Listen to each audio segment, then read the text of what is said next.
सब सूरत-ए-हाल हमारे सामने है।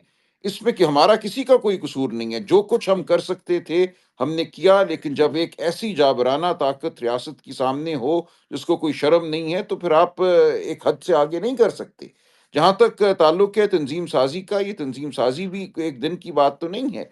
ये तंज़ीमें बनी हुई थी, उनमें निफ़ाक़ पैदा हुआ है, उनमें टूट-फूट हुई है। ये भी न इन्होंने किया है, जो न पावर्स दैट बी हैं, जिन्होंने इलेक्शन लूटा है, उन्होंने एक बिल्कुल सोची-समझी साज़िश के तहत लोगों को हम में शामिल किया, उनसे फूट पड़वाई। आज भी मुझे यहाँ भी बैठे हुए कुछ लोग नज़र आ रहे हैं, जो सारा दिन तख़रीबकारी करते हैं, पार्टी के अंदर अपने आप को पार्टी का मेंबर बताकर वो पार्टी पर बारीक वारदात करते हैं। मैं उनको देख सकता हूँ यहाँ पे भी, मुझे इस वक़्त भी नज़र आ रहे हैं।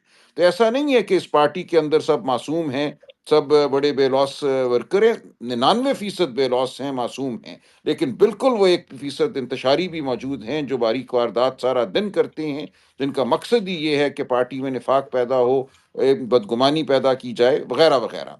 तो पार्टियाँ और तहरीकें एक चुटकी बजाने से नहीं होती।